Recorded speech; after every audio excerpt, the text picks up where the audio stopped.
I want you to just imagine something with me for a second. The cold, crisp night air washing over your body, starting from the crown of your head, going through your body and settling at your toes. That crackling sound, what sounds familiar, wood burning. You're at a campfire. But the most remarkable thing, it's not the campfire. It's the environment. It's the vibe. It's what you feel. Nobody's in a hurry. Nobody's checking their watch. What time is it? Nobody's checking their cell phones. Seriously, have you ever noticed how time behaves when you're around a campfire? A few years ago, I was at a campfire with myself, my family, my wife, my kids, mom and dad, watching the fire in the cold air. And something remarkable happened. Kids were not on the iPad, on their cell phone. Grandpa wasn't watching the next news feed. Or my brother wasn't looking at the marketplace what to buy for $0.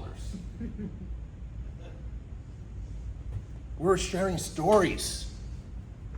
We learned about grandma being the center of attention when she goes to the dance floor and dancing to Los Tigres del Norte. And we learned about dad waking up early in the morning, going to the farm and feeding the goats, the chickens. We laughed. We enjoyed ourselves. And we looked at a fireplace. An hour went by, 2 hours went by. But you know what you noticed?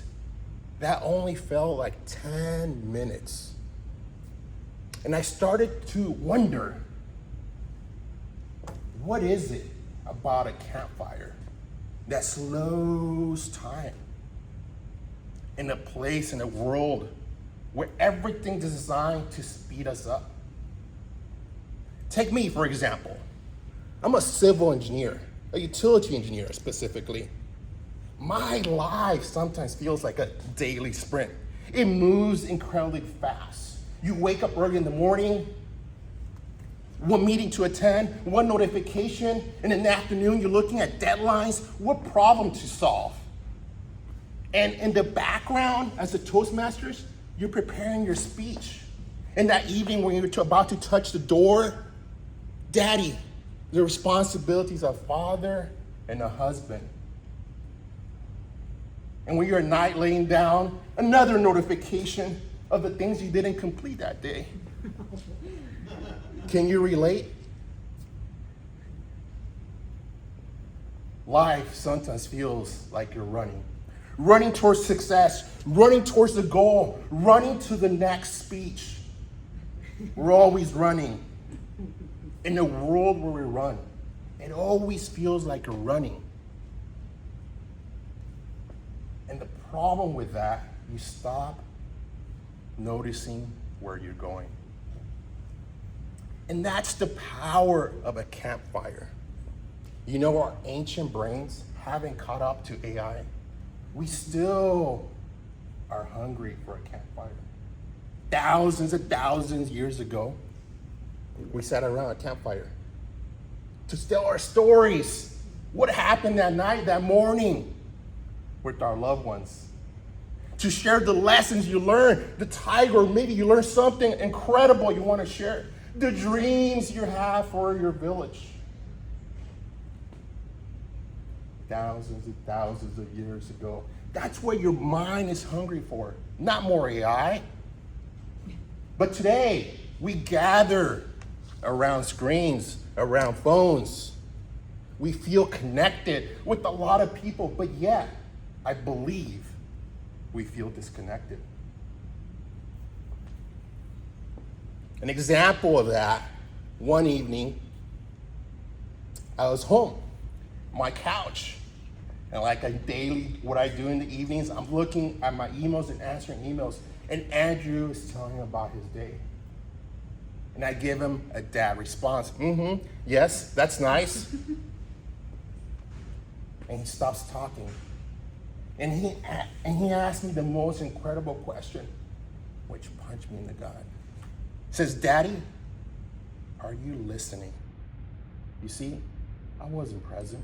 I wasn't there. I was somewhere else. I was in an email answering probably Arash, my coworker. They don't need more advice, more attention, or more expertise. They need you to be present. The tension is what grabs them. That's what a campfire does. Have you noticed?